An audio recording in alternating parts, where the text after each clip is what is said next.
zakaj nastane ta komunikacijski blok, recimo temu stonewalling rečejo.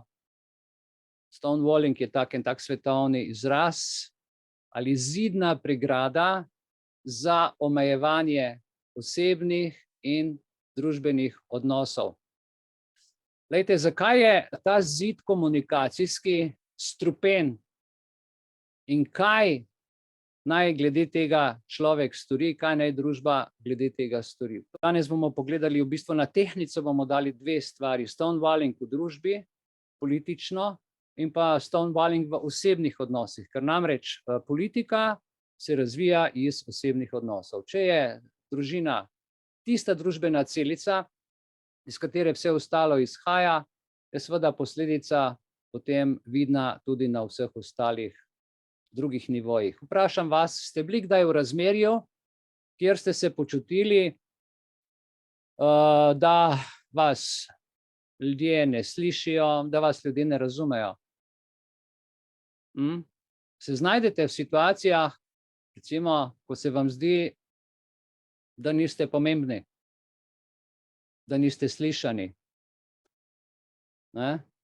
Danes bomo skušali malo čez to iti, čez to psihologijo in rešiti to težavo in nekaj informacij, kaj vse morate o tem vedeti, o ograjevanju, pa jaz temu rečem, evo, ko je za mano taka krasna stena, da je to že kar zid, recimo temu kar zidar. So ljudje, ki so po poklicu res zidarji in zidajo, so pa ljudje, ki so zidarji v komunikaciji in čim začneš njemu o njegovi stvari govoriti, se začne umikati, izmikati ali kot rečejo, naredi pregrado, prosimo, to mi ne govori, pa se človek umakne ali kakšno drugačno gesto da ali pogleda v stran ali se pretvarja, da ne sliši, in postavi kamniti zid, temu se reče stonewalling. Pa recimo, da začnemo, kaj je zidarstvo, kaj je ograjevanje v odnosih. Pa dajmo najprej pogledati, kaj je to sploh definicija omejevanja v odnosih, kaj stonewalling pomeni. Ograjevanje, zidanje stene komunikacijske pomeni popolno ignorirati čustva ali potrebe nekoga drugega in se obnašati v celoti brezbrižno. Kaj pa mene briga, kaj ti meni govoriš? To je oblika, to je posebna oblika zlorabe, kot sem že pri svojem uvodu povedal iz vabila, ki ste ga dobili. In taka oblika zlorabe, dragi moji, lahko povzroči zelo, zelo močna negativna čustva. Odvisno na katerem koncu ste, ali je to vaš partner, ali je to vaš otrok, ali je to politična scena, ali je to v šoli, univerzi, kjerkoli že v družbi. Čeprav se, a veste, morda zdi normalna reakcija, zdaj recimo predstavljajte si zaprto razmerje, kjer sta dva pač poročena, ali pa odprto razmerje. Potem veste, kaj ignoriranje čustev posameznika, kako te zafrustrira in kako tak odnos poslabša. Zidarja, recimo ta, ki nastavi to steno in ne želi debatirati, neče slišati, ne zanima, kaj človek na nasprotni strani, ki mu želi nekaj sporočiti, nekaj povedati, kaj čuti partner. Zato, ker so taki ljudje, ki to počnejo, preprosto preveč ujeti vase. Da boste imeli eno sliko, če vzamemo tipičen primer te 3-letne korone, mi samo poslušamo, masko gor, masko dol, distanca sem, distanca tja. Če si karkoli rekel, si kršil javni red in mir, si dobil kazni in si mogel biti tiho. Ali si bil tiho in si delal, kot so ti rekli, če si razmišljal po svoje, je prišla pa prej ali slej kazen. In to je ta ujetost bila v teh odlokih in te odloke, dragi moji, jaz sem prejšnji teden izvedel, da jih je pisal človek o Janševi vladi, ki je v bistvu lovec. Hunter, lovec, on je sicer nek magister varnostnih ved, dela v policiji, to se pravi, policaj je v vsej Sloveniji pisal odloke, tak človek, ki dela v sektorju za varnostne vede ki se igra kriminalistiko in jaz se spominjam, da sem pisal že takrat, da smo kot obravnavani skozi te odloke kot kriminalna združba, kot čisto vsi državljani, brez izjeme preko teh odlokov. Bilo jih je pa toliko, da jih čez teden nismo mogli slediti. Enostranska komunikacija. A se spomnite, kako smo se mi na tej strani kot državljani, kot ljudje, ne glede na virus, počutili? Da se nisi mogel gibati, nisi mogel hoditi, nisi mogel normalno živeti, niti v trgovino iti, niti otroci v šoli, matrali so nam s temi maskami, in tako naprej. Imate sliko, da ne bom predolg o tem. In zdaj, zaradi tega se ljudje potem zaprejo, postanejo depresivni in to je posledica tega stonewallinga. Na eni strani zdaj ljudje smo se zaprli, ali pa ne čisto vsi. No, medtem, ko se nekateri ljudi na določene situacije odzovejo tudi z neobčutljivostjo, drugi to počnejo iz strahu. In na to struno so v bistvu po vsem svetu v času koronavirusa igrali. Namesto, da bi poslušal, če vzamemo zdaj partner, ker je lažja primerjava, dva, ki sta v razmerju, namesto, da bi poslušal partnerjeve misli ali spraševal o tem, kako se človek počuti zaradi take interakcije, se bo mojster zidar raje pogovarjal ali pisal čist o nečem drugem, kar ni povezano s trenutno težavo, o kateri teče beseda, o kateri je pravzaprav stvar, ki jo je treba nujno rešiti. Sami veste, ko se stvari naberejo, po poči. Glejte, to pri človeku, ki želi skomunicirati, ta druga stran pa nastavi to steno, povzroča pri vsaki osebi, pri vas, pri meni, frustracijo. Poskušaš rešiti stvar z drugo osebo, ker se ne želi ukvarjati s svojimi čustvi. Problem je, da to so ljudje, ki v bistvu jih briga za čustva drugih, ker jih sami tudi nimajo in se tudi ne znajo vživeti v drugega človeka. To smo prejšnji teden zelo lepo o tem govorili. Človek se raje umakne, namesto da bi se poskusil pogovarjati. Namesto tega se počuti ranjen in se zato zapre vase. Nekdo se počuti ranjen, nekdo pa to igra, zato da se lahko izogne in na ta način postavi steno. Če se kakorkoli v tem prepoznate, ali pa če se ti prepoznaš, ali tu, če se kdo prepozna med vami, kakorkoli, glejte, če ste v situaciji, morate najti način, da se oba sogovornika v takem problemu prebijeta skozi molk, da se pogovorita brez enostranskih težav. Za problem morate biti vedno dva. Vedno. Isto je na sodišču. Brez tožnika, dragi moji, rečejo, kako? Ni sodnika. Zdaj, da bi se to zgodilo, pa bosta morala oba prevzeti odgovornost za svojo vlogo. Normalno. Če zadevo nekoliko razširimo na širšo družbeno območje, pridemo takoj do ograjevanja COVID izvajalcev. Sedaj, ko bi bilo treba govoriti, glejte, smo v situaciji, ko je bilo treba o tem govoriti, odgovarjati za storjena dejanja, poškodbe, stranske učinke, pikov, strupenih igel, zaradi nestrokovnih odlokov, so se vsi zavili v molk. Se spomnite Varenike, je bilo zdaj po televiziji, prvič se je nekaj govorilo, da so bili povabljeni gostje, ki so odprto povedali to, o čemer mi pišemo in govorimo, to je završalo po vsej Sloveniji, zdravniška zbornica prva, kakšne goste RTV gosti, kakšne neumnosti govorijo, skratka, glejte, to je ta tipičen primer, o katerem danes govorim, je tako imenovan stonewalling. Tu človek ve, jaz upam, da vejo, ker vejo, so plačani za to, da to agendo peljejo, zagotovo vejo, da je narobe, ampak pri tem vztraja. To so ljudje brez čustev. Sploh ne ve, kaj drugemu v duši povzroči in tudi seveda v telesu. Ljudje, glejte, umirajo, mladi. Dnevno, Facebook News, zdaj Facebook postal v bistvu že napol, da ne rečem, oglaševanje smrti mladih ljudi, delovnih ljudi, ne. In ta politični hišni aparat, glejte, deluje, funkcionira. Jaz sem si danes izbral ene par stvari, o katerih bom povedal. Ko se ta hišni aparat sooči s škandalom, ne, to je škandal. In zdaj, jaz sicer tega ne bom mogel na nek teoretičen, popoln način vam to povedati, ampak toliko, da boste začutili, zakaj gre, ne, ker informacijski model odnosa med recimo predsednikom države ali pa predsednikom vlade, pa recimo, ker je prišel virus, injekcije, pa vsi ti papirji, vse te ideje iz Amerike, si dajmo te ameriške stvari pogledati, saj pri nas ni nič drugače, ampak toliko, da človek loči, kje je problem, kje je škandal, kje se goljufa, kje se laže in kje se informacije zapirajo.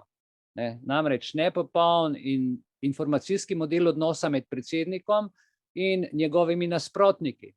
Zdaj, nasprotniki lahko so opozicija in pa tudi ljudje, ki jim predsedniška skupnost laže.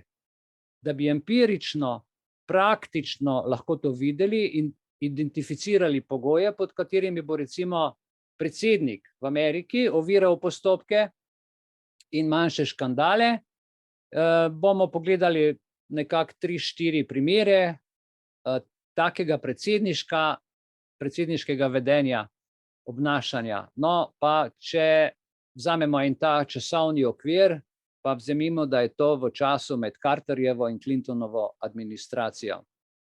Ne? Vsi njihovi sklepi, ki so jih sprejeli v tem časovnem obdobju, od Carterjeve do Clintonove administracije, imajo posledice, in to velike, imajo posledice politične odgovornosti predsednika kot javnega akterja, kot javne osebe, kot človeka, ki je zato postavljen tam, da dela dobro za družbo. Ne za njegovo združbo, ampak dobro za narod, za celotno državo ali pa za, pri nas rečemo za Evropsko unijo, Zvezo držav, United States ali pa za ostali svet, recimo tudi Afrika, ne, kjer je več držav, ampak to zdaj je postal velik problem. Obstoječa blokada, recimo ograjevanje o predsedniških komunikacijah, se je osredotočila na predsednikove ofenzivne komunikacijske strategije, katerih cilj je pa recimo doseganje zakonodaje in s pomočjo zakonodaje političnih ciljev. Raziskave o predsedniških komunikacijah in o teh blokih, katero nam pošiljajo pozitivne, negativne stvari, so nekateri ljudje natančno preiskovali prav v okviru tega stonewallinga. In te javne pozive v imenu proračunskih predlogov, vse veste, kjer je denar, se ponavadi veliko stvari dogaja, v imenu proračunskih predlogov, zakonodaje, odobritev posameznih agencij, financiranja zunanje političnih pobud, potem veto na razne zakone, ki grozijo ljudem in potem seveda odvetniki ali pa ljudstvo z raznimi orodji potem da vedeti, da ni to v redu, a ne.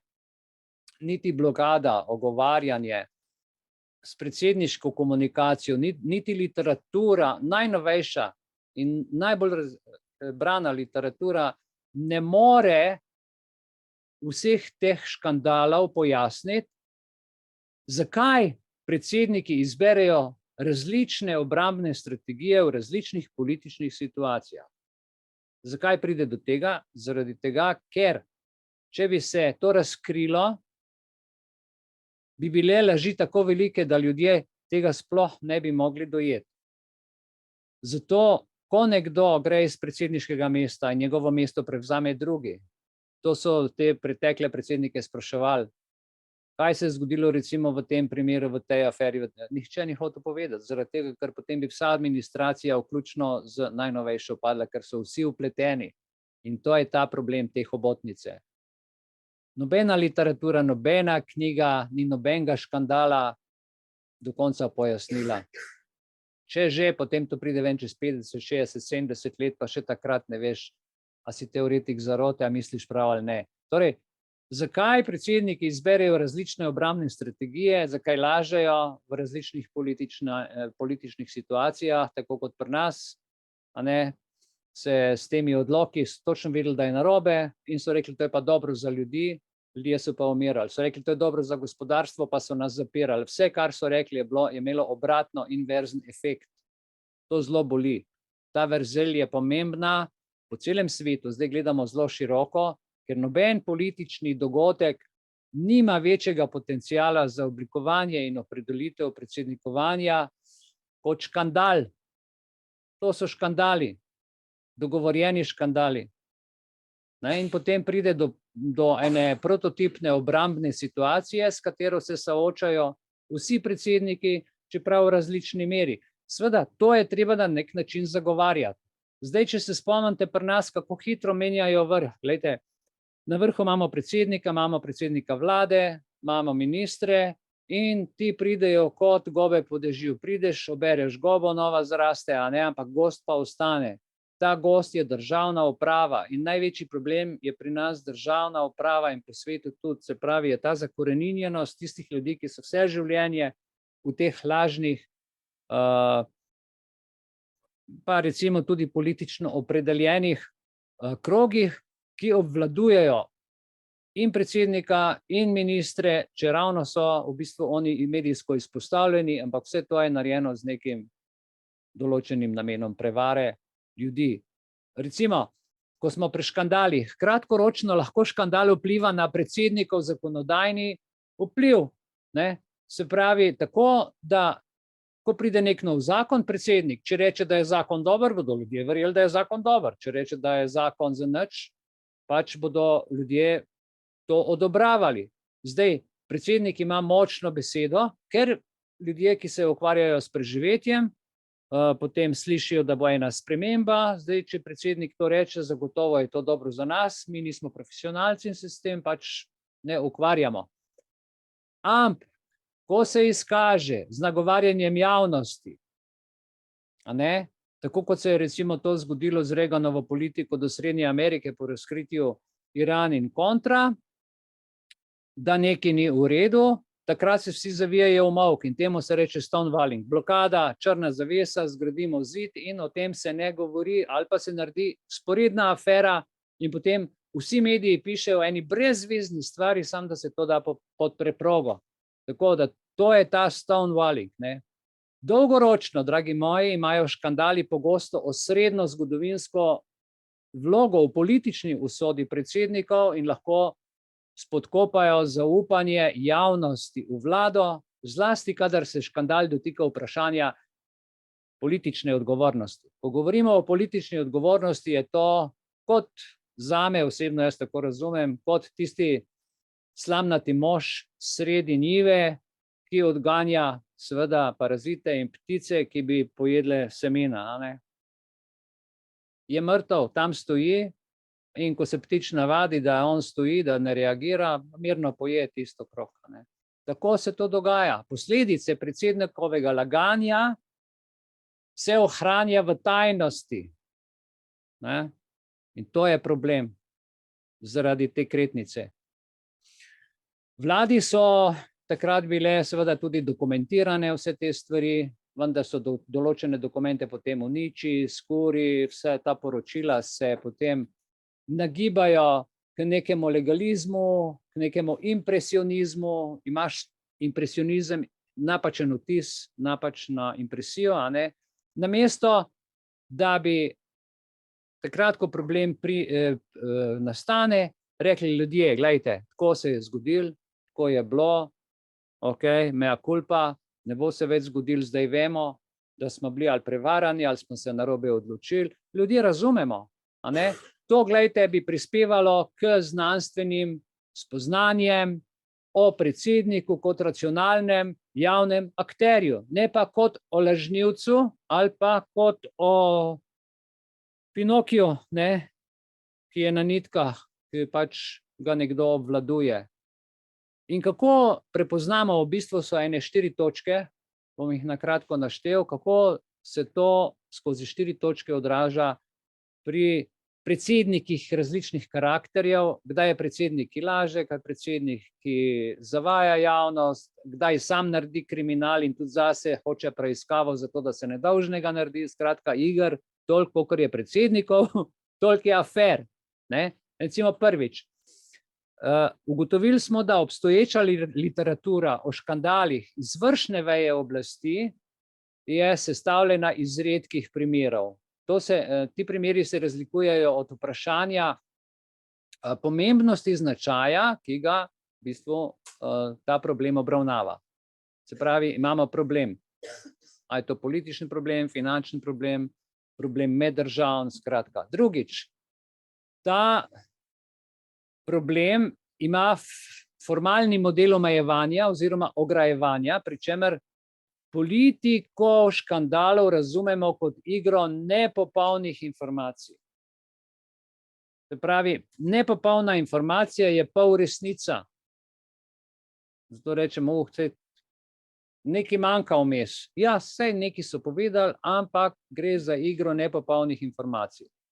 Tretjič, teoretične zapovedi bodo razširile naš pogled na predsednika kot racionalnega javnega akterja na področju, ki je premalo raziskano, a kritično za politično moč in oblast.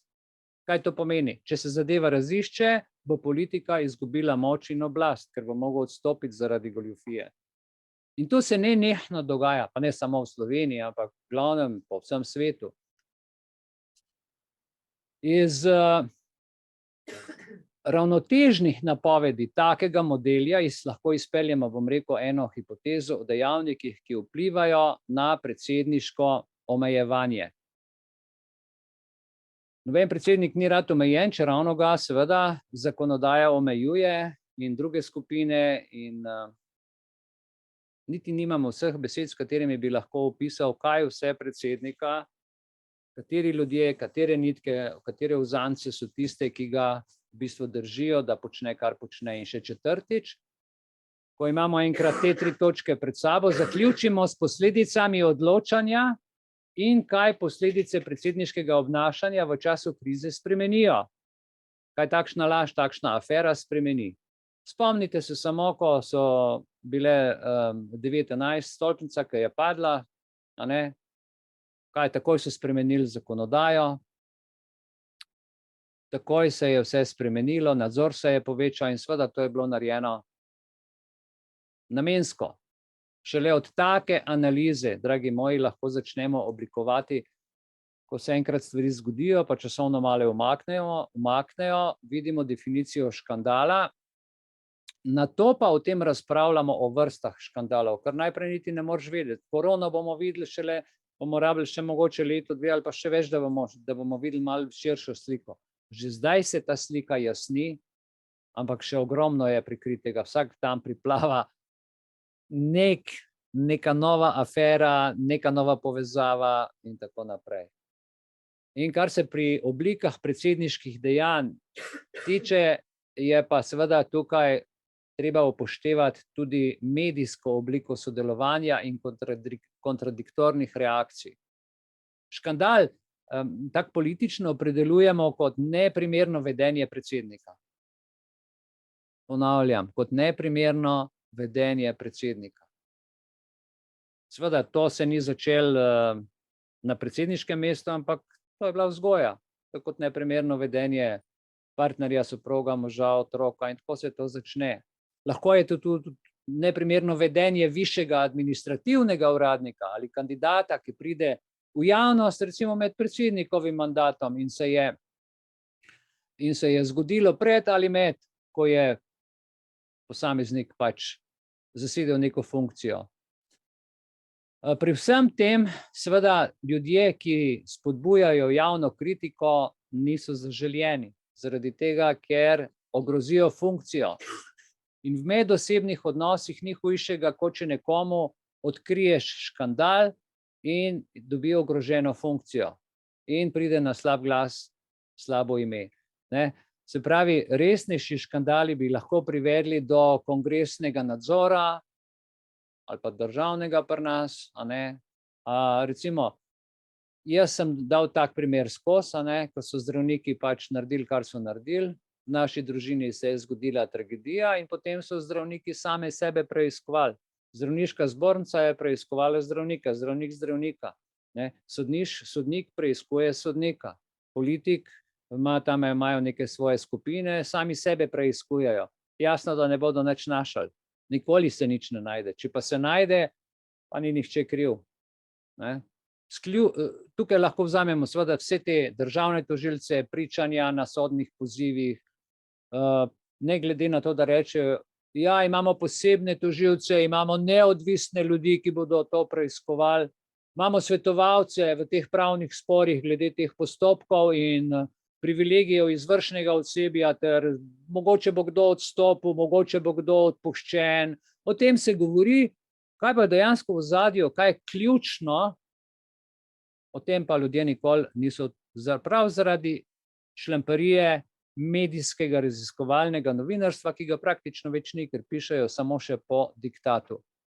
Najpomembnejši škandali lahko predsedniku seveda grozijo z obtožbo.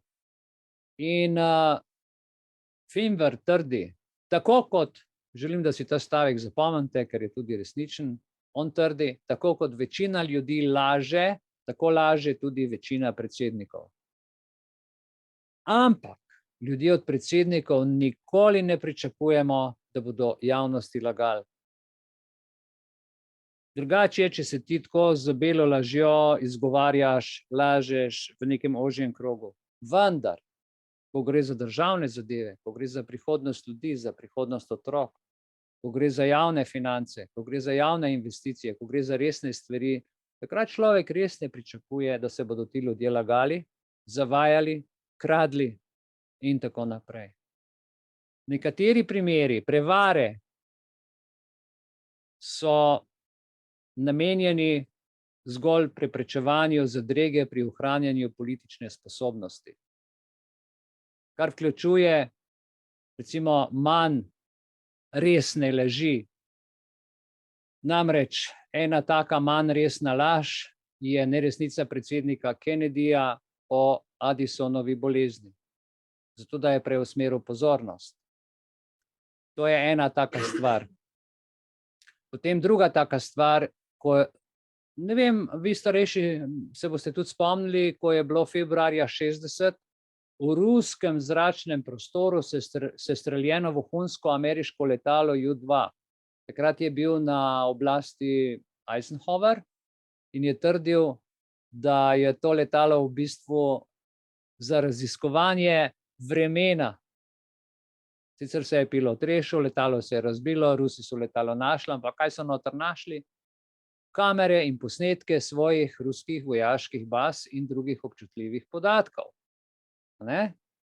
Čeprav bi ta razkritja lahko povzročila recimo zadrego ali spodkopala cilje politike, je tukaj zdaj problem, kako se odloči, kako to javnosti povedati, da smo vohunili v drugi državi, potem pa predsednik se tako zlaže in reče, ja, to je naš vremensko, ugotavljali smo, kakšno je vreme v Rusiji.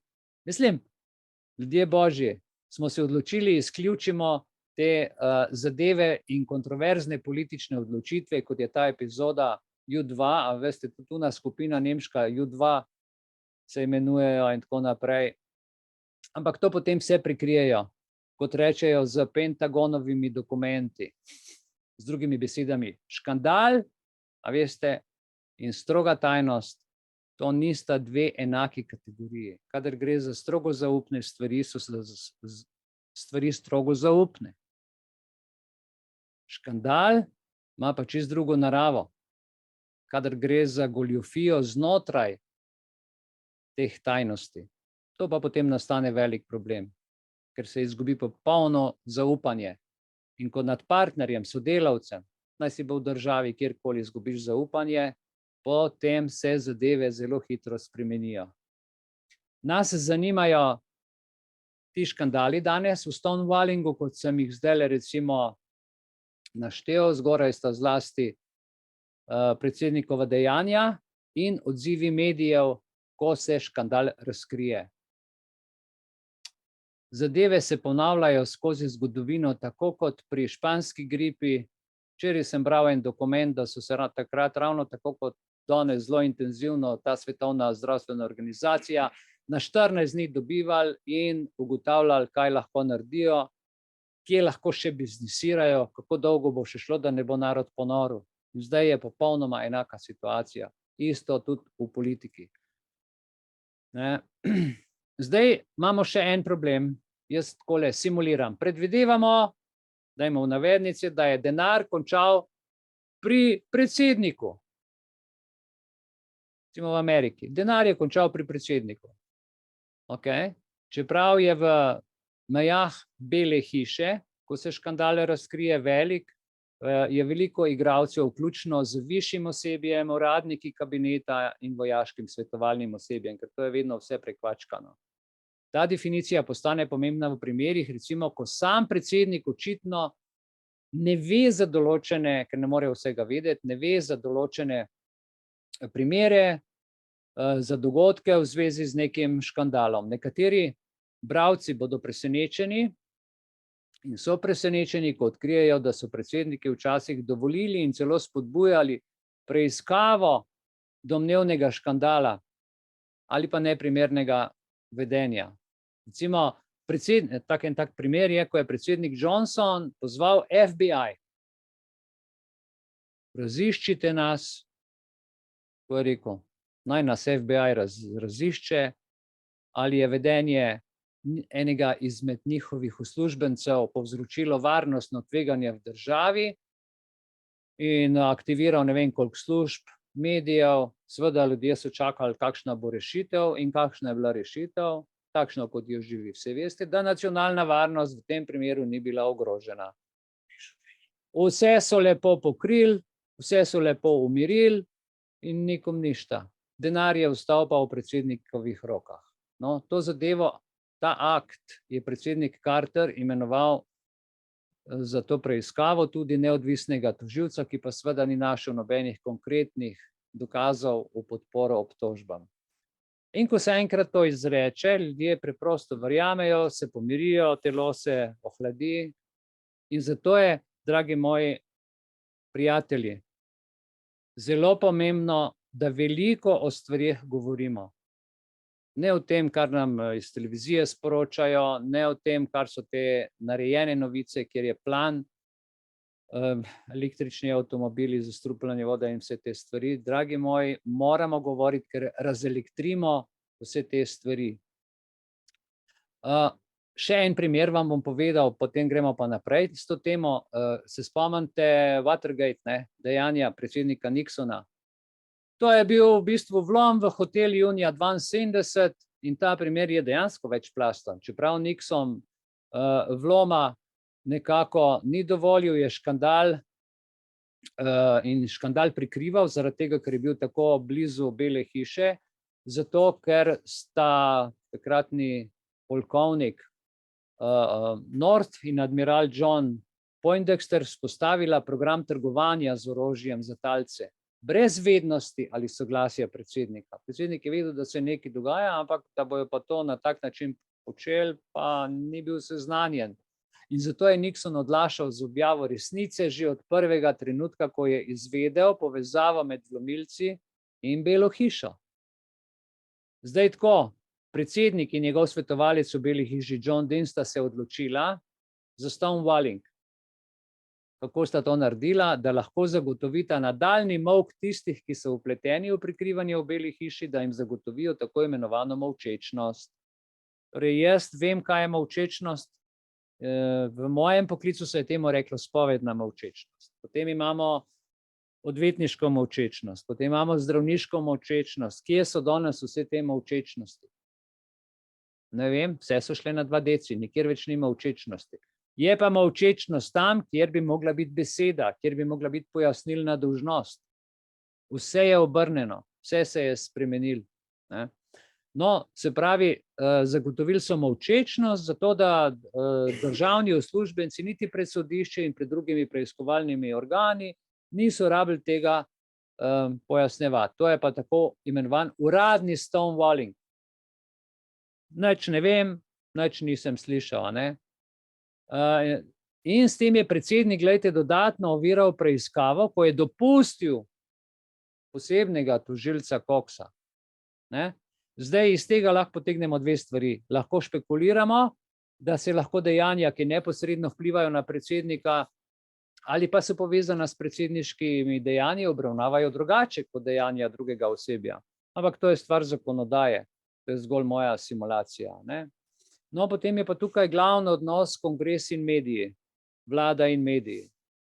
Zdaj, mi navadni ljudje ugotavljamo, špekuliramo, a ne, smo teoretiki zarote, ampak ponavadi kar dobro, mislim, da kar dobro povemo, ne, smo radovedni in iščemo, da bi napovedali in razložili, pod kakšnimi pogoji se bodo predsedniki verjetno lotili taktike omejevanja nekih stvari, nekih dogodkov, nekih afer. Medtem ko nas primarno zanimajo odzivi političnega vodstva na soočenje s škandalom, imajo mediji in strankarska opozicija prav tako pomembno vlogo pri izidu škandala. Zdaj, edino mediji so tukaj tisto, zato smo rekli, da je to sedma sila, imajo tisto moč, ko lahko vplivajo na javnost in na obnašanje uradnikov, na rešitev problema. Tukaj iščemo zdaj te stvari, kako se dogajajo, kako se da problem rešiti. V škandalu lahko medij dojema predsednika kot krivca ali pa tudi ne. Javnost se v bistvu do domnevnega škandala ozira na elite v medijih. Elite v medijih pa določajo, kaj bojo pisali, to so uredniki, to so lastniki in tako naprej. Glejte, po mojem osebnem mnenju v tem modelu teorije iger, da s tem rečem igre, so pričakovani odzivi medijev kritična determinanta predsednikovih dejanj, ko se predsednik odloči, ali bo zadevo podprl v raziskovalnem smislu ali bo pa zatrl. In mediji so pa zdaj na drugi strani, imajo pa izbiro, da ta predsednikovo ponudbo sprejmejo, se umaknejo, ali pa bodo to zgodbo nadaljevali in vrtali dalje in raziskovali. Seveda je to v interesu javnosti, zaradi tega, ker potem se tudi integriteta dvigne, poštenost dela se dvigne. Skratka, danes vemo, kako so. Večji, ko je problem, večja, ko je afera, bolj mediji tudi podpihujejo to debelo laž in zato smo danes tam, kjer smo. Zato v tem delu oblikujemo, rešujemo, jaz bi rekel, en tak teoretični model interakcije med predsedniki, mediji ter politično opozicijo in vsemi nami, ki sodelujemo kot državljani. Jaz upam, da sem na nek način ta opis dogodkov uspel ustaviti v ta stonewalling, a ne, osvetliti te dejavnike, ki vplivajo in na odločitve, in na zakonodajo, in na naše osebno počutje, ker to potegne za sabo in finance, in denar, in naše vse te občutke. In seveda predsednikove odločitve vplivajo na vse nas. Ne?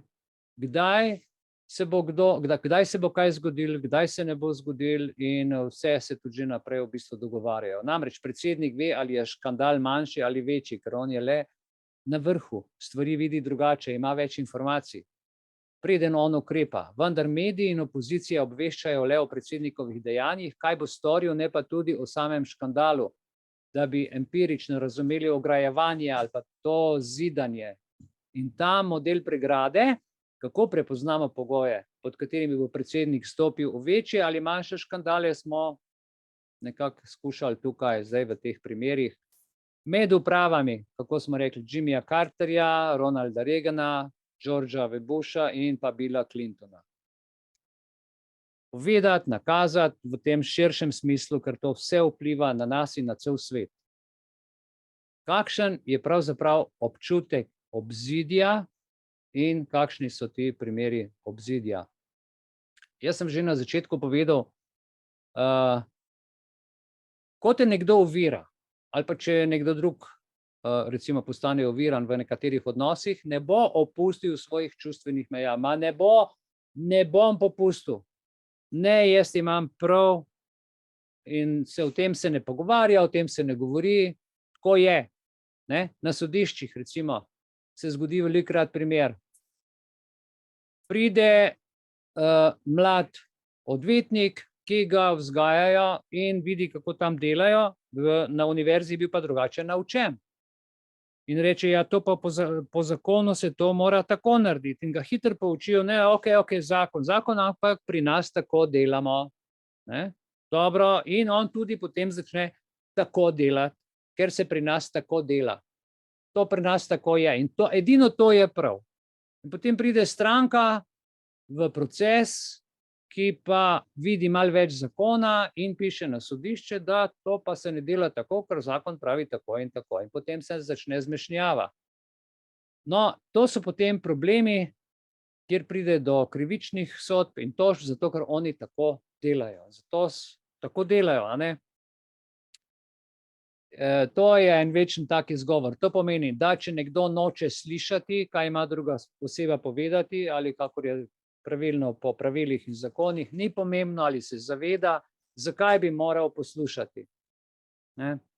Glejte, nima smisla, res nima smisla poslušati, ugovarjati nekomu, poskušati ugovarjati nekomu, ki vas ni pripravljen poslušati. Ne bo si premislil, pa če še ne vem kaj, to je kot tisto, ki ga vlečeš, pa ne gre.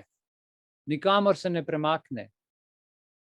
Ne bo se naučil novih načinov razmišljanja, razen če mu boste, to so pa zdaj te triki, vedno na voljo, vedno kaj prinesli, se dobrikali, pokazali, zakaj je tako pomembno, potem bo človek mogoče s časoma v neki stvari malo popustil, bo začel komunikacijo, ampak nasprotna stran rečejo, da mu leze po domač povedan ured, no, oprostite izrazu.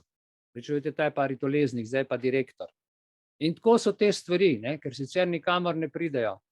Na vse zadnje, glejte, razmerje osebno, družinsko, sosedsko, občinsko, pokrajinsko in državno ne more uspevati, če vedno le ena oseba govori, če samo ena oseba prevzema odgovornost in drugi nikoli ne prispeva k odločitvam ali k odgovornosti. Ugotovili smo pa, da za spor sta vedno potrebna vsaj dva. In če ste zdaj to strupeno razmerje, ki sem ga opisal, res je to strupeno, razumeli, potem predlagam, da gremo še malo globlje. Zakaj gremo globlje? Zakaj je ograjevanje strupeno za recimo tvojega partnerja ali ženo ali za otroka ali če si učitelj, ne vem, za učitelj, odnos ravnatelj, učitelj in tako naprej po strukturi gor in dol. Glejte, preprečevanje komunikacije, ograjevanje je postalo običajen del sodobnih odnosov. Vi, če ste recimo v neki družbi, pridete zato, da se boste družili, pa vsako svoj telefon gleda. Že to je en tak brick wall, ne? Bi lahko rekli phone walling ali pa PC walling, vsak za svojem računalniku, vsak v svojem svetu. Ne glede na to, ali je to zaradi, ne vem, strahu, zaradi negotovosti, zaradi česarkoli že, iz tega nereda se je strašno težko izvleči. Verjemite mi, to je, ne vem, bi lahko še ne vem kaj opisal, ampak težko je korak nazaj narediti. No in zdaj bomo govorili o tem, zakaj je to vedenje strupeno in kako lahko uniči vsak še tako lep odnos. Vsi vemo, zakaj je ograjevanje, blokiranje komunikacije tako izjemno strupeno. Tiho ravnanje, pri katerem sploh ne govorite ali se ne odzovete, je en poseben način, da svojega partnerja odrivate od sebe. Ne mi govoriti, ne bom to poslušal in tako naprej. Medtem, ko se na vso moč trudi, da bi se vam partner pa približal. In tu zdaj pride do konflikta. To povzroči take težave, da si človek ne zna predstavljati. Stres, trpljenje, nizki udarci. In če se to, glejte, počne dolgo časa, lahko izgubite medsebojno čustveno navezanost in izgubite partnerjevo zaupanje. Če se to zgodi, se bo oseba, ki je bila ovirana, pred katero se je ta stena postavila, počutila, kot da je izgubila nadzor najprej nad sabo, nadzor nad partnerjem, nadzor nad situacijo, ampak glejte, to ni tisti nadzor s kamero, ko te spremlja ta državni nadzor, ampak gre za zdrav odnos, recimo temu občutek za normalno komunikacijo, ker je eden to vse odrezal. In kaj se zgodi? Taka oseba poišče komunikacijo, čustva nekje drugje, nekoga drugega najde, ki bo prevzel ta nadzor, da se bo lahko normalno komuniciralo. A veste, in potem kasnejše zagovarjanje enega ali drugega, kdo je kriv, kdo ni kriv, obtoževanje, to je strašno nezdravo za oba. Saj, ko zagovarjate, v bistvu rečete svojemu partnerju ne. Ne želim več biti s teboj. To so pa, gledajte, tista mešana čustvena sporočila, ko stvari samo še otežuje celotno zadevo. Ker se eden izmed obeh, lahko tudi oba, izogibata verbalnim in neverbalnim komunikacijskim vzorcem. To pomeni, da vaš partner ne ve, kako bi se na nekaj odzval, vi pa se na koncu počutite razočarani, morda celo prevarani in izgubljeni, ali pa rečemo brez nadzora. Človek izgubi kompas. Namesto tega je veliko bolje se pogovarjati o stvareh, ki so, kakšno je vreme, tako kot v dvigalu, ko se soseda srečata 20 let, živita v istem bloku in kadar v dvigalu prijeta skupaj, danes je pa sonce, danes je pa dež. Samo to. In če je velik problem, ki se ga raje ignorira ali pa se skriva za molkom, se o tem pogovorite odkrito in pošteno. Jaz se spominjam situacije pri meni doma, ko sem bil še majhen. Če je prišlo do situacije, da je bila moja mami užaljena, je moj foter zmeraj rekel, Madonna, en teden molka, zdaj pa en teden tišine. In tista tišina je bila tako ubijajoča, tako utrujajoča, tako težka, da se tudi otroci doma nismo se znali obnašati, nismo vedeli zdaj, pa smo naredili nekaj, skozi je bilo tiho. Mama je bila tiho en teden, potem končno, je par besed rekla in smo se vsi vdahnili, ampak to je psihično, duhovno, duševno trpljenje. To je kot čakanje na rešitev na sodišču in ti meljejo 1 mesec, 2 meseca, ti pa čakaš na rešitev, po možnosti pa ti zavlačujejo 5 ali 10 let. En moj prijatelj je rekel, da je pri nas sodni sistem tako narejen, da te vržejo v situacijo, pol te pa 20 let za jajca držijo in ti ne dajo rešitve in ti trpiš in čakaš, kdaj bo prišlo nadomestilo, odškodnina, in tega ni, zato ker je ta stonewalling narejen, ta zavesa, ta psihologija. To je strašno trpljenje, to je strašna zloraba. Tako boste lahko zgradili močnejše odnose takoj, če se začne zadeva, prigrizneš in se pogovoriš. Ni lepšega kot je zadovoljen s konsenzom, s dogovorom, vsak malo popusti in je zadeva zaključena. Poskusite ne ignorirati partnerja, temveč se osredotočite na odprt dialog. Predlagam, če so stvari, se odprto pogovori, se reče bob, a veste, breme odpade takole, človek kar zadiha. Spomnite se situacij, uživite se v to. Glejte, če bi ves čas korone, jaz rečem tako na RTV Slovenija, vzamemo kot primer, kot nacionalna TV, ponudila dialog z ljudstvom, z gledalci, strokovnjaki, da ne bi sami oni, ki so bili plačanci, se pravi novinarji svoje trobezlali in potem izbrali določene ljudi, ki so bili plačani, da so usklajeno pošiljali informacije. Če bi bila taka arena v vseh 3 letih enkrat na teden, pa da bi se izmenjavale informacije med strokovnjaki in strokovnjaki, da bi se mnenja kresala, verjamete mi, situacija bi bila povsem drugačna in ne zgolj enostransko glasno kričanje v en rok in prisilo. Zdaj se ta enostranski molčeči, poslušajte, kako se to sliši, ta enostranski, molčeči, odmikajoči, tihi odnos vlade in stroke kaže v bolečinah ljudi in gospodarstva. To so dolgoročne in globoke posledice. V 10 letih ne bomo z tega ven prišli, če sploh kdaj. in stvari so se resno spremenile. Zaradi enostranske komunikacije, zaradi stonewallinga. To, kar danes govorim, je izredno pomembno.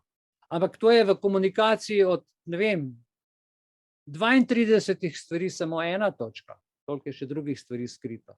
Zdaj povejte mi, kdo bo za vse to prevzel odgovornost za to, ne? Jaz sem poslušal danes na STA Pirc Musarjevo, ki govori, mi smo v vojni, treba je vse napačne informacije takoj zatreti, ignorirati, prestreči in samo mediji, ki nekaj veljajo, morajo in vsi mi moramo to poslušati. Jaz poslušam, meni je šlo na bruhanje, oprostite. Se ve, zakaj so žensko tja inštalirali. Kdo bo prevzel to odgovornost? Prej tiha in zdaj glasna večina ljudstva ali prej glasna in sedaj tiha vlada in stroka? Kdo? Houston, we have a problem. We have big problem. Resnično. Da ponovimo ograjevanje, zato da boste točno vedeli, kam ciljam. Je dejanje zavračanja komunikacije, je dejanje zavlačevanja, je dejanje izogibanja, zlasti zato, da se tisti, ki se ograjuje, izogne razkritju neprijetnih informacij in da se izogne odgovornosti. Bi pa takole rekel, kadar z vsem tem povedanim, kadar misli in čustva iskreno delite s seboj in s partnerjem, se počuti človek slišan in cenjen in samo tak odnos lahko raste. A ne? Samo tak odnos, ko je vaše srce res vaše srce, ki v ozadju nima računice in ko se v odnosu te stvari odkrivajo, ko se v odnosu te stvari zgodijo, takrat tudi cel svet napreduje, družba napreduje. In otroci se imajo po čem zgledovati, ne po lažeh, ne po kraju, ne po vseh teh medijskih stvari in po, kako ima rečejo, pushing reklamah. In tako mi imamo vse, imamo na push narejeno. Zakonodajo po hitrem postopku, push, izdelke v trgovini po hitrem postopku, ker nimamo časa sami z naravo živeti. Vse je danes na push. Do 30. leta električni avtomobili, če se obnese ali ne, do 35. ampak zdaj so se neki za 2 ali 3 dni so predstavili to stvar, razlog se ne ve. Sem ravno danes bral, kakšna nategancija je v bistvu spet ta zavesa, električni avtomobili. Po eni strani pa baterije, kam bodo odlagali, se ne ve. Vse, kar ti okoli električnega avtomobila povedo ali pa električnih panelov za ogrevanje doma, vse je v bistvu človek vedno potegne krajšo.